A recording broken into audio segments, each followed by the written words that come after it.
इन्ना लिल्लाहि व इन्ना इलैहि राजिऊन। सवाल ये आपके मन में आया होगा कि ये आयत मैंने क्यों पढ़ी। ये मैंने मुसलमानों की गैरत के लिए पढ़ी जो मारी जा चुकी है। दोस्तों, हुज़ूर पाक सल्लल्लाहु अलैहि वसल्लम की शान में गुस्ताखी की जा रही है और पूरी प्लानिंग के साथ की जा रही है। देश में दंगा भड़काने का प्लान है और वो कौन मास्टर है जो अपने कुत्तों को मार्केट में चुनाव के वक्त छोड़ देता है। लेकिन इस बार तो हद ही पार हो गई। ना हम भगवान राम पर टिप्पणी करते हैं, ना हम श्री कृष्ण पर टिप्पणी करते हैं, ना हम शिव शंभू पर टिप्पणी करते हैं, ना हम गणेश जी पर टिप्पणी करते हैं। हम किसी पर टिप्पणी नहीं करते तो कोई और सूअर की नस्ल के इंसान को ये कैसे हिम्मत मिल रही है, ये कैसे उसको इजाज़त दी जा रही है कि वो हमारे हुजूर पाक सल्लल्लाहु अलैहि वसल्लम की शान में गुस्ताखी करे। दोस्तों, इतना वो राम राम नहीं करता होगा जितना नरसिंहागंध सरस्वती नबी नबी करता है। मैं तो उसको दावत देता हूँ, इस्लाम से इतनी प्रॉब्लम है तो इस्लाम ज्वाइन कर, तू इस्लाम को पढ़, तू इस्लाम को समझ, तू मौलाना नरसिंहानंद हो जाएगा यार। लेकिन दोस्तों, मैं तो गैरत मुसलमानों की देख के शर्मिंदा हूँ कि मुसलमान लगातार इग्नोर कर रहा है।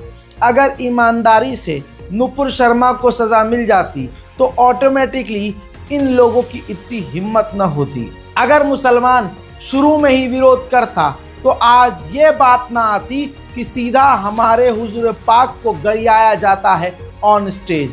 नरसिंहागंध सरस्वती ने दोस्तों गंद मचाते हुए जो वीडियो मैं दिखा चुका हूं कल, मैं दोबारा नहीं दिखाऊंगा, सोशल मीडिया पे वायरल है दोस्तों, उसमें हुजूर पाक का खूब अपमान किया।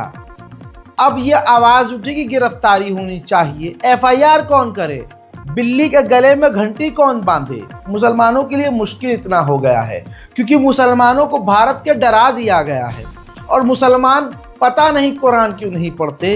अरे हदीस कुरान यही सिखाती है, दुनिया से इतना दिल न लगाओ कि तुम्हें मौत का डर हो जाए। तवज्जो है। अब बहुत इशारे में बड़ी बातें करता हुआ आगे चलूंगा। दोस्तों, जरा सोच के देखिए, एफआईआर अगर हो भी जाती है, जो कि नरसिंहागंध सरस्वती के खिलाफ कई जगह से एफआईआर हुई है, लेकिन यही तो दिमाग लगाने वाली बात है कि गिरफ्तारी क्यों नहीं हो रही है। एफआईआर हो रही है तो गिरफ्तारी क्यों नहीं हो रही है। यह संविधान के पीछे ऊपर बैठ के वो कौन दो लोग हैं जो खेल रहे हैं, ये चीज़ कोई नहीं समझ रहा है। आखिर नरसिंहागंध सरस्वती को इतनी सिक्योरिटी, Z+ सिक्योरिटी और इतनी खुली छूट क्यों दी जा रही है। ये किसको जिताना है नरसिंहागंध सरस्वती को, किसको वोट नहीं मिल रहा है, किसने अपना वादा पूरा नहीं किया है। दिमाग पर आपको जोर डालना है। लेकिन अब बात मुसलमान के ईमान पर आ गई है। लानत है ऐसी दुनिया पर और लानत है हमारी ज़ात पर अगर हम अभी भी खामोश रहे।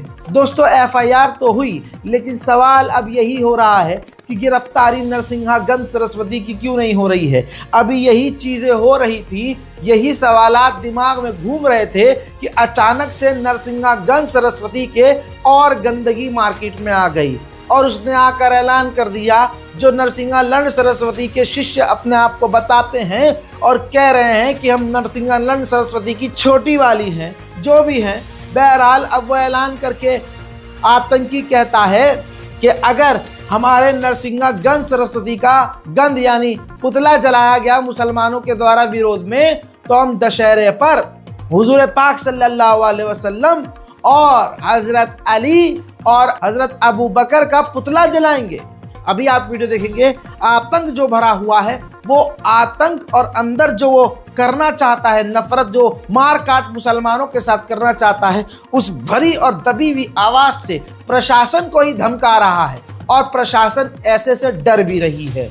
क्यों, कौन है इनके ऊपर, सवाल यही है। देखिए, इस बार ये हुजूर पाक, मौला अली और हजरत अबू बकर रजी अल्लाह ताला के पुतले फूकने की धमकी है। देखिए, बात स्पष्ट कर देना चाहता हूं, यदि गुरुजी का कल पुतला फूका तो आप समझ लेना और सारा प्रशासन ये समझ लेना कि जो बात गुरुजी ने कही है वो अक्सरत सच होने वाली है। दशहरा के दिन दोनों के पुतला फूकेंगे, मोहम्मद का भी और अली का भी, और अगली बार अबू बकर का भी बनेगा। ये बात समझ लेना। यदि कल पुतला फूका तो शिव शक्ति धाम डासना से पुतला दहन कार्यक्रम अब के स्टार्ट होने वाला है। आप समझ लो, आप प्रेशर नहीं बढ़ा सकते, और आप ही क्षेत्र वाले और गांव वाले और पब्लिक वाले नहीं हो। हम भी गांव और क्षेत्र के मौजूद व्यक्ति हैं। हम भी अपना संघर्ष करके दिखाएंगे आपको, हम भी दिखाएंगे कलेक्ट्रेट घेर के आपको।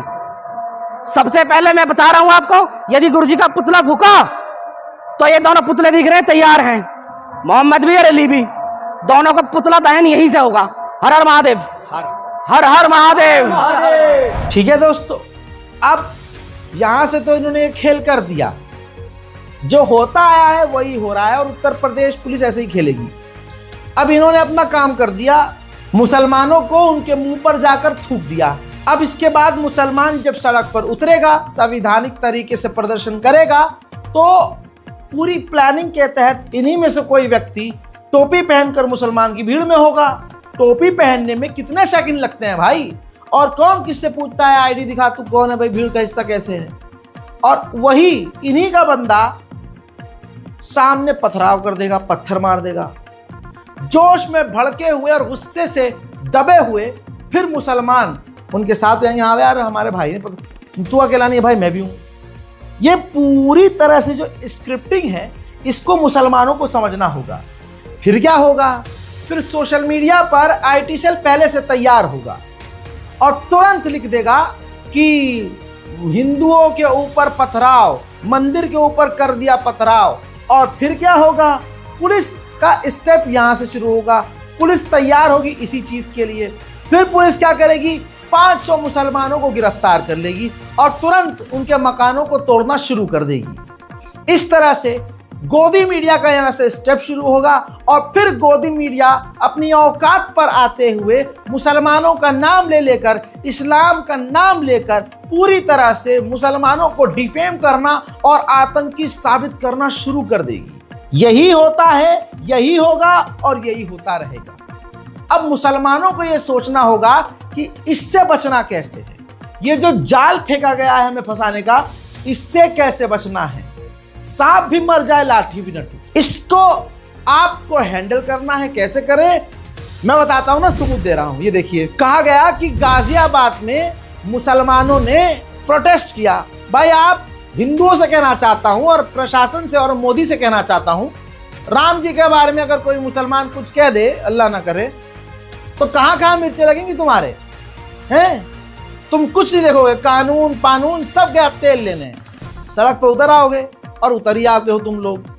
तो तुम ये क्यों सोचते हो कि मुसलमानों को कुछ भी कह देंगे, उनके हुजूर पाक को कुछ भी कह देंगे तो मुसलमान चुपचाप देखेगा? क्यों देखेगा भाई? गाजियाबाद के इलाके में कुछ मुसलमानों ने प्रोटेस्ट किया। जैसे ही प्रोटेस्ट किया तो सोशल मीडिया पर बैठे हुए बहुसंख्यक समाज की आतंकी जो आईटी सेल है, इसी का इंतजार कर, जो स्टेप वाइज समझा रहा था, ये वही स्टेप है। तुरंत उस वीडियो को हिंदुओं ने सोशल मीडिया पर शेयर कर दिया।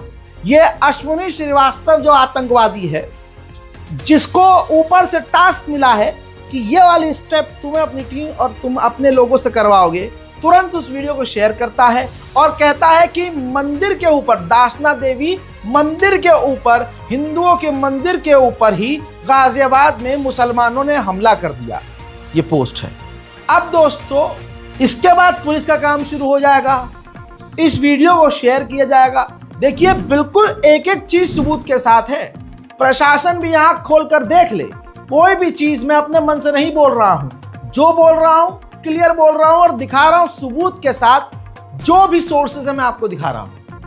अब पुलिस कहती है कि फेक न्यूज फैलाने वालों को हम गिरफ्तार करेंगे, लेकिन क्या अश्विनी श्रीवास्तव को पुलिस ने गिरफ्तार किया?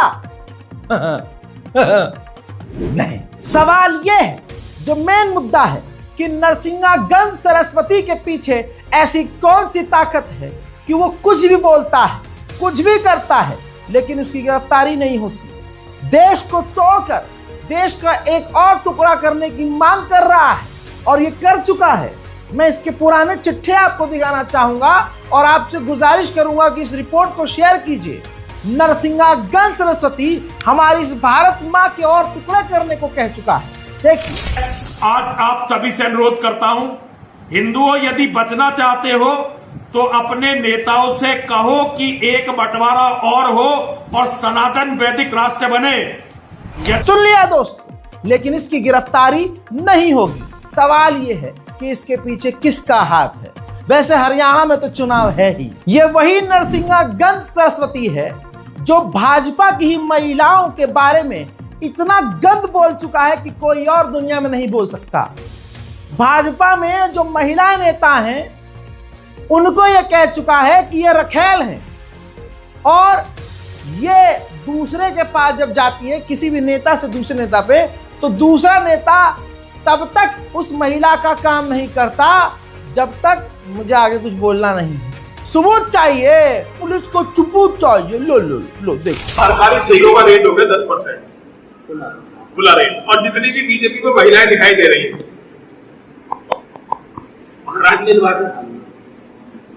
अगर एक नेता के पास गई तो जब तक दूसरे के पास नहीं जाएगी दूसरा उसका काम नहीं करेगा, तीसरे के पास उसे तीसरे के पास जाकर फिर जाना है। ये है अब ईमानदार और चेतमान लोग, ये है राजनीति, ये है देश यहाँ गया है।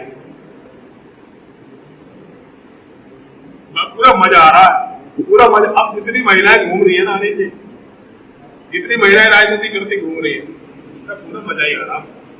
मैं कह तो कुछ नहीं सकता, माफ। देख लिया भाजपाइयों, खुल के सपोर्ट करो इसे एकदम जबरदस्त तरीके से। यह अभी का वीडियो नहीं है, लेकिन है तो आपके माननीय नरसिंहानंद सरस्वती है। बहुत बढ़िया। इतना ही नहीं मेरे दोस्तों, ऐसे ही किसी मामले में, क्योंकि पुलिस के साथ इनका गहरा संबंध है, यह अपनी भीड़ के साथ गया, और वीडियो पुराना है, पहले ही बोल रहा हूं, बस इसकी चेन लेके आया हूं आपके सामने। ये किसी मामले में पुलिस के सामने गया और इसके समर्थकों ने पुलिस से खुश होकर पुलिस से छोड़ दिया होगा किसी मामले में पूछताछ करके, तो दिल्ली पुलिस जिंदाबाद के नारे लगने लगे। तो उसने हिंदुओं को पता है क्या कह दिया और पुलिस को क्या कहा और कैसी भाषा का तथाकथित बाबा ने इस्तेमाल किया। देख, पुलिस वालों तुम्हारे समर्थन में आए हैं। दिल्ली पुलिस जिंदाबाद। चलो चमचागिरी ज्यादा मत करो, चमचागिरी करके हिंदुओं ने अपनी माँ वाली, ये क्षमा करना मेरे से, लेकिन मैं सच बोल रहा हूँ। तुम पे डाक, तुम पे लठियां लेके खड़े हैं, तुम जिंदाबाद के नारे लगा। वहीं मेरे दोस्तों सुन लिया, ये सिर्फ मुसलमानों को गाली नहीं बकता है, ये हिंदू समुदाय को भी खुला गाली बकता है। ऐसे ही एक किसी पुराने मामले में पुलिस ने इससे पूछताछ करी तो ये माननीय योगी जी पर इतना भड़क गया कि माननीय योगी जी को, मतलब जो बाबा भी हैं, सीएम भी हैं, तू तू तू तू करके बोलने लगा। और किस तरह की भाषा का इसने उपयोग किया, और इतनी खतरनाक भाषा उपयोग करने के बाद भी योगी इस पर कोई कार्रवाई नहीं करते हैं। कोई तो वजह होगी ना। देखिए, वीडियो पुराना है, बार बार बोल रहा हूं, लेकिन इसकी चेन दिखा रहा हूं। मैं प्रदेश के मुख्यमंत्री योगी जी से कहना चाहता हूं, योगी जी, हमें तो तुम्हारी पुलिस आज बहुत ही बेइज्जती करी है, पर अगर तू अपने बाप की औलाद है ना तो अलीगढ़ में बुलडोजर चला के दिखा। मैं तो केवल अपने लड़कों के लिए लड़ने जा रहा था, वे साले हरामखोर खुलेआम औरतों की लाशों को घुमाने वालों का समर्थन कर रहे थे तेरे यूपी में। अब तू ये दिखा, तेरे बुलडोजर कर ले, जो हमें मार दे, मरना मंजूर है, जो कर सकता हो कर ले हमारे साथ। आज तेरी पुलिस ने जो बेइज्जती करी है ना, आज जो बेइज्जती करी है मेरी, सारी जिंदगी से भूलूंगा नहीं। तू मार सकता है ना, जेल भेज सकता है, धाराएं लगा सकता है, नकली लगा दे। मैं भी परशुराम का बेटा हूं, इसे भूलूंगा नहीं। आज जो केवल मैं अपने बच्चों के लिए लड़ रहा हूं, ये गलती है मेरी, और तू राजा बन के बैठ गया मेरे बच्चों की मेहनत पे, हमारे खून पसीने पे। लगा कितने मुकदमे लगाने, आज से बताऊंगा, आज से मरे बिना मानूंगा नहीं। या तो जेल डाल या जान से मार। तुझे चैलेंज कर रहा हूं, यही कर। तू खाले धर्म को वही इतिहास दिखा दे। तेरे पास मौका था महाराणा प्रताप बनने का, बट तू जो बना वो सारी दुनिया देखेगी। और ये नकली बुलडोजर, ये थोड़े दिनों में इसकी असलियत सारी दुनिया को पता लगेगी। जब पता लगेगा, अब यहां पर सोच के देखिए कि ये बंदा गिरफ्तार ना हुआ और आज भी बोल रहा हूं ना गिरफ्तार होगा।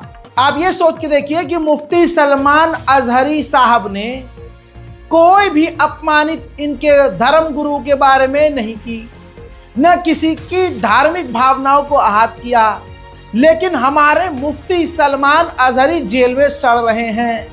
कोई उनके लिए बोलने वाला नहीं है। उनके कुछ फैंस हैं, वही बेचारे सोशल मीडिया पर रील बना देते हैं, फोटो लगा देते हैं और बेचारे आवाज उठा लेते हैं सोशल मीडिया पर ही। हम मुसलमान वैसे भी कुछ नहीं कर पा रहे हैं, अपने लिए और किसी और के लिए क्या ही करेंगे। मुफ्ती सलमान अजहरी ने किसी के बारे में कुछ नहीं बोला, वो जेल में सड़ रहे हैं। लेकिन नरसिंहालड़ सरस्वती खुलेआम मुसलमानों के धर्म का, हमारे पैगंबर का, पूरी दुनिया के मुसलमानों को आहत करता हुआ खुल्लम खुल्ला जहरीली बातें बोलता है, अपमानित करता है इस्लाम को, हमारे पैगंबर सल्लल्लाहु अलैहि वसल्लम को। गिरफ्तार फिर नहीं होता है। मुफ्ती सलमान अजहरी गिरफ्तार है भाई, आप समझ रहे हो। इसी तरह से रामगिरी गिरा हुआ इंसान हुजूर पाक की शान में गुस्ताखी करता है, वो गिरफ्तार नहीं होता है। उसके खिलाफ जब मुसलमान सड़क पर उतरकर प्रदर्शन कर रहे हैं तो उन मुसलमानों को ही गिरफ्तार कर लिया जा रहा है। यह भारत का कानून है और मोदी सरकार इस तरह से हमारे भारतीय कानून के साथ खेल रही है। शासन प्रशासन को क्या पता नहीं है? हर पुलिस वाले के हाथ में आज अच्छा फोन है। सरकार इतनी सैलरी अच्छी देती है कि हर बंदा कैमरे वाला एंड्रॉइड या आईफोन भी चला रहा है और सोशल मीडिया पर सब मौजूद हैं, सारे पुलिस वाले मौजूद हैं, सबको दिखता है, लेकिन पुलिस कार्रवाई मुसलमानों पर ही करती है। अब या तो दो चीजें हैं, या तो पुलिस वालों के पास मोबाइल नहीं है भाई, सोशल मीडिया देखते ही नहीं है, जो कि हो नहीं सकता, या फिर दूसरी बात यह है कि ऐसे कंटेंट देखकर उनको खुद मजा आता है। आपको क्या लगता है कमेंट कीजिए। उधर सीतामढ़ी की ये तस्वीर देखिए, बीजेपी का एमएलए अपने क्षेत्र के लोगों को तलवार बांट रहा है, हथियार बांट रहा है। ये तैयारी किस चीज की हो रही है ये तमाम मुसलमान समझ लें, क्योंकि सरकार ही करवा रही है ये। तो आज जो रक्षक बन रहा है वही भक्षक है।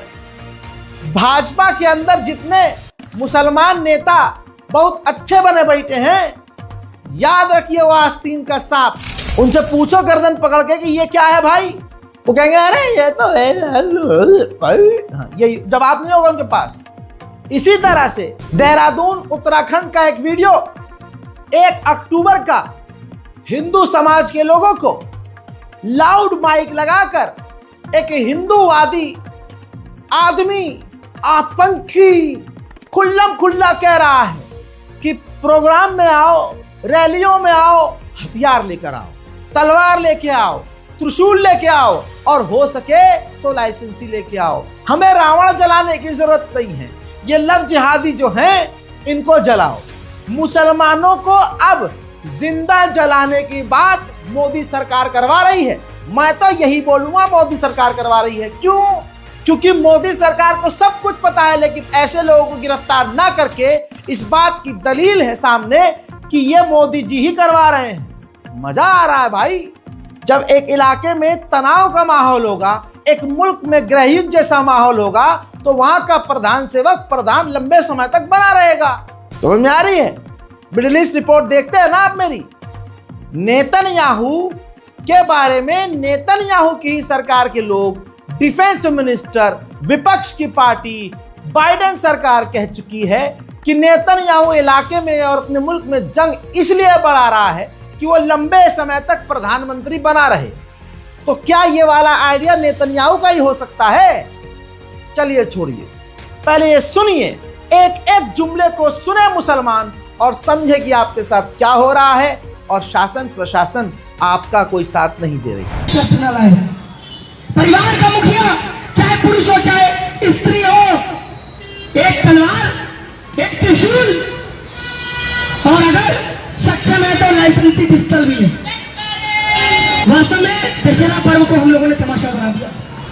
रावण भुगता है दूर कहीं, देख ले भेड़ बकरियों की तरह चले जाते हैं। अरे रावण तो अपने मोहल्ले में खड़े हैं, गलियों में खड़े हैं, जो हमारी बेटियों को देख रहे हैं। उनका क्या होगा? क्या उस रावण को चलने मात्र से देखने से क्या वो संकल्प पूरे हो जाएंगे जो राम जी ने लिए थे उस पवित्र चरित्र के साथ, कि मां बेटियों पर कुदृष्टि करने वाले को जला दिया जाता है, उसकी लंका को तहस नहस कर दिया जाता है। लेकिन आज सैकड़ों बहन बेटियां अपमानित हो रही हैं, वो माता को काटा जा रहा है। हिंदू मान। अब मैं आपको क्या बोलूं, सब चीजें सामने हैं, ये मैं खुद रिकॉर्ड करके नहीं लाया हूं, ये ट्रेंड में है। सरकार और प्रशासन और देश की इंटेलिजेंस को ये दिख नहीं रहा है, सब दिख रहा है। चुनावी माहौल है, जीतने की औकात नहीं है, तो कोई है ऐसी खास पार्टी जो ऐसा ही करके जीतती है। लेकिन इस खेल में मुसलमान की जान को खतरा हो जाता है, मुसलमान मारा जा रहा है। अभी अमेरिका की एक खास रिपोर्ट 3 दिन पहले आई, जिसमें रिपोर्ट का नाम आपकी स्क्रीन पर, ये स्पेशल रिपोर्ट नहीं देखी तो फिर क्या ही देखा, USCIRF की रिपोर्ट, जिसमें अमेरिकी रिपोर्ट के अंदर क्लियर कट कहा गया कि भारत में मुसलमानों को, अल्पसंख्यकों को जबरदस्ती झूठे इल्जाम लगाकर मारा जा रहा है। मोदी सरकार और उनके नेता और मोदी, अमित शाह और योगी और उनके करीबी नेता मुसलमानों पर जुल्म कर रहे हैं, दूसरे लोगों को डरा रहे हैं, धमका रहे हैं, अल्पसंख्यकों के ऊपर बिल्डोजर चला रहे हैं, जुर्म बेखता बेजुर्म उनको फर्जी केस पे फंसा रहे हैं। तुरंत मोदी सरकार ने अंतरराष्ट्रीय लेवल पर बेशरम होकर झूठ बोल दिया कि नहीं नहीं ऐसा तो नहीं है, ये तो झूठ है, भारत के खिलाफ प्रोपेगेंडा है। अब प्रोपेगेंडा, फिर ये सब क्या है? फिर क्यों नरसिंहागंज सरस्वती को तुमने खुला छोड़ा है? और ये सब हो क्या रहा है, जो इस रिपोर्ट में मैं पहले दिखा चुका हूं। सच्चाई है ना, कोई तो मैंने चीज नहीं छोड़ी ना। माननीय जज साहब भी हमारी वीडियो देखते हैं, तो जज साहब से अनुरोध है कि जरा देखिए, एक एक चीज सबूत के तौर पर झड़ी की तरह लगाई है मैंने, और चाहिए तो और देखिए। गोदी मीडिया का रोल देखिए, गोदी मीडिया भी क्या कर रहा है, एक फ्रेम में मुसलमान, दूसरे फ्रेम में हिंदू लाकर खड़ा कर रहा है। मुसलमान दाढ़ी वाला मौलवी और लंबे बाल वाला शैतान यहाँ खड़ा कर दिया। अब समझ लो, खड़ा कर दिया वहां। अब वहां हिंदू मुसलमान लड़ रहे हैं, देखिए। हम क्यों लड़े? हम नाइंसाफी करें? हम आदमी को जानवर नहीं इंसान बनाना सिखाते हैं, इंसान को बदतमीजी ना करें, बैठ के रास्ते भर दो। नहीं, इस तरीके के नहीं, ये नहीं, ये डिबेट में नहीं चलेगा। ये बनाना सिखाते हैं, इंसान को बदतमीजी ना करें, बैठ के रास्ते भर दो। नहीं, इस तरीके के नहीं, ये नहीं, ये डिबेट में नहीं चलेगा। ये इस पर मैं आपत्ति। लेकिन इस वीडियो को देखकर एक चीज समझ लीजिए, और मैं चाहता हूं कि एक बार और आप देख ही लीजिए और ध्यान से देखिएगा, इसके अंदर एक बड़ा सबक है। हम क्यों लड़े? हम नाइंसाफी करें? हम आदमी को जानवर नहीं इंसान बनाना सिखाते हैं, इंसान को बदतमीजी ना करें, बैठ के रास्ते भर दो। नहीं, इस तरीके के नहीं, ये नहीं, ये डिबेट में नहीं चलेगा। ये बनाना सिखाते हैं, इंसान को बदतमीजी ना करें, बैठ के रास्ते भर दो। नहीं, इस तरीके के नहीं, ये नहीं, ये डिबेट में नहीं चलेगा। ये इस पर मैं आपत्ति। सबक ये है कि पंडित जी ने पूरे जोश में सीधे मुसलमान की गर्दन पकड़ ली पूरी ताकत से और दबाने की कोशिश की। मुल्ला जी थोड़े से पीछे हुए और थोड़ा झुके पीछे की तरफ और पूरी ताकत से तमाचा जड़ दिया, पट। तो पंडित जी की जो टाइमिंग थी वो सही नहीं थी। मुसलमान भाई साहब की टाइमिंग, मौलाना साहब की टाइमिंग बड़ी सही थी। एक कदम पीछे हुए, थोड़ा पीछे हल्के झुके और पट से रख दिया। तो ये एक सबक है। देखिए, दोबारा से देखिए। जानवर नहीं इंसान बनाना सिखाते हैं, इंसान को बदतमीजी ना करें, बैठ के रास्ते भर दो। नहीं, इस तरीके के नहीं, ये नहीं। इस सबक को सीखिए। और गोदी मीडिया यही कर रहा है। अब सवाल दूसरा ये है कि फिर मौलाना लोग जा क्यों रहे हैं? किसी को 5,000 में बुला लिया, किसी को 6,000 में बुला, मौलाना साहब पहुंच गए। कमेटियों से अनुरोध है मस्जिद की कि अपने आलिमीन को समझाइए कि भैया हम चंदा करके आपको 2-4 हज़ार और दे देंगे, लेकिन मौलाना साहब टीवी पर मत जाओ यार, प्लीज। अब back to the point, Narsinghaganj Saraswati के ऊपर FIR तो हुई है, लेकिन वही सवाल अभी तक बना हुआ है, गिरफ्तार क्यों नहीं हुआ? अब ऑल इंडिया सुन्नी जमीयतुल उलमा के द्वारा ऑफिशियली डिमांड की गई है कि नरसिंहागंज सरस्वती को तुरंत जेल में डाला जाए। लेकिन सिर्फ डिमांड करने से क्या होगा, लेटर हेड पर लिखकर बोल देने से क्या होगा। किसी चीज को पूरा करवाने के लिए मुसलमानों को बहुत मेहनत करनी पड़ती है। बयान तो चारों तरफ से आना शुरू हो चुके हैं, लेकिन बयानों में एकदम जेन्युइन बयान वारिस पठान का है। मैं चाहूंगा कि आप सुने और शेयर करें। ये गुस्ताखे रसूल यती नरसिंहानंद ने फिर जहर उगला। इस बार तो उसने हद पार कर दी। इस मर्तबा उसने हमारे हुजूर मोहम्मद मुस्तफा सल्लल्लाहु अलैहि वसल्लम के ऐसी गुस्ताखी किए जिसको भारतीय मुसलमान ही नहीं, विश्व का कोई भी मुसलमान किसी भी कीमत पे बर्दाश्त नहीं करेगा। किसने इनको अधिकार दिया इस तरह की भाषा का इस्तेमाल करने का? बार बार ये आता है, इस तरह की भाषा का उपयोग करता है, हमारे हुजूर की शान में गुस्ताखी करता है, इसके खिलाफ एफआईआर होते हैं, मगर उसको आज तक सलाखों के पीछे नहीं डाला जाता। कल से लेकर आज तक इतने लोगों ने इसके खिलाफ लिखा कि इसको अरेस्ट किया जाए। उत्तर प्रदेश की सरकार ने कह दिया हमने एफआईआर दर्ज किया। अरे एफआईआर दर्ज करने से क्या होगा? हम चाहते हैं कि इस गुस्ताखे रसूल नरसिंहानंद को फौरन हिरासत में लिया जाए। हमारे यूपी के सदर ने भी कहा है कि अगर इसको हिरासत में नहीं लिया गया तो हम संवैधानिक दायरे में रहकर पूरी तरह से प्रोटेस्ट करेंगे। क्यों चाहते हैं आप लोग? क्या चाहते हो देश के अंदर करना? क्यों अराजकता फैलाना चाहते हो? हम तो किसी के भगवान, किसी की नहीं बोलते कुछ भी। हम तो कायदे कानून का पालन करते, संविधान में रहकर अपनी बात रखते हैं। आपको किसने अधिकार दिया कि इस तरह की आप बदजुबानी हमारे हुजूर मोहम्मद मुस्तफा सल्लल्लाहु अलैहि वसल्लम की शान में करो? तो हम चाहेंगे कि उत्तर प्रदेश की सरकार, योगी और मोदी जी क्यों खामोश बैठे? अभी आप कहां गए? आपका सबका साथ, सबका विकास, सबका विश्वास कब डालेंगे आप ये नरसिंहानंद को जेल में? हर दिन हो गया। अभी हर दिन क्या मुसलमान को अब सब यही सभी सुनना रह गया है क्या? कभी रामगिरी कुछ बोलता है, अभी नरसिंहानंद ने बोल दिया। तो ये अल्फाज कोई भी मुसलमान किसी भी कीमत पर बर्दाश्त नहीं करेगा। और मैं इस माध्यम से हमारे मुसलमान भाइयों को एक रिक्वेस्ट करना चाहूंगा कि हमको कायदा कानून हाथ में नहीं लेना, हमको संविधान के दायरे में रहकर बात करना है। लेकिन हम ये चाहते हैं कि यूपी की सरकार यती नरसिंहानंद को फौरन हिरासत में ले। एफआईआर का खेल बहुत हो गया। इस गुस्ताखे रसूल को फौरन हिरासत में लेकर सख्त सजा दी जाए। मेरी शासन और प्रशासन से अनुरोध है पूरे भारत के मुसलमानों के द्वारा हाथ जोड़कर, हम नहीं चाहते कि देश का माहौल खराब हो। मुसलमान नहीं चाहता कि कानून ऊपर नीचे हो। मुसलमान किसी तरह से भारत में उत्पात नहीं चाहता है, दंगा फसाद नहीं चाहता है। लिहाजा अगर मुसलमान किसी भी दूसरे समुदाय, दूसरे संगठन, दूसरे धर्म को अपमानित नहीं करता है तो यह अधिकार किसी और को भी ना दिया जाए कि मुसलमान के खिलाफ, इस्लाम के खिलाफ, हमारे हुजूर पाक सल्लल्लाहु अलैहि वसल्लम के खिलाफ कोई जबान भी हिलाए। अनुरोध आपसे हाथ जोड़कर यही है, विनती है कि आप जल्द से जल्द नरसिंहागंज सरस्वती को गिरफ्तार करके साबित कर दें, सबूत दें कि आप उतनी ही मोहब्बत हमसे करते हैं जितनी मोहब्बत आपको उधर से है। साथ ही यह भी साबित कर दें कि कानून सबके लिए बराबर है। दोस्तों, उधर मुसलमानों से अपील है कि कोई भी ये जो जाल फेंका है नहीं फंसेगा। बिल्कुल दिमाग से काम लेना है, कानून हाथ में नहीं लेना है। आप वही करें। याद रखिए, मैं कोई ऐसी चीज नहीं बोल सकता जिसमें मैं फंसूं, इसलिए मैं संविधान के अंतर्गत ही बात करूंगा। आपको यही कहूंगा कि उनको देखिए कि वो आपको दबाने के लिए क्या क्या करते हैं, किस किस तरह से वो आपको दबाते हैं, आप वही कीजिए। आपको भी टिट फॉर टैट करना पड़ेगा। सीधी सीधी बात, आपको संविधान का इस्तेमाल करना है, PIL दाखिल करना है, FIR करनी है, सोशल मीडिया पर लिखना है और बार बार लिखना है। मुसलमानों की सबसे खराबी यह है बड़ी कि 4 दिन बाद सब भूल जाते हैं। आज ट्रेंड चला दिया, आज सवाल कर दिया, आज सड़क पर उतर गए और परसों नल्ली नहाली खाकर और सुट्टा मारने चल रहे भाई। अरे भाई, जो कहते हैं मुसलमान कि हम अगर हुजूर के जमाने में होते, हम तो हुजूर के साथ होते, जान भी देते। अरे नहीं चाहिए जान भाई, अब क्या कर रहे हो ये बताओ। इस रिपोर्ट को शेयर कीजिए और दुआ कीजिए कि भारत के मुसलमानों की हालत सही हो और हमारे मुल्क में शांति और अमन आए और हमारे देश में जो उत्पात मचा रहा है और उस उत्पात से जो इंसान फायदा उठा रहा है, अल्लाह उन्हें गारत करे। इस रिपोर्ट को शेयर करते हुए अपनी राय कमेंट में लिखिए। मैं हूं रजा और आप देख रहे थे रजाग्राफी। जय हिंद।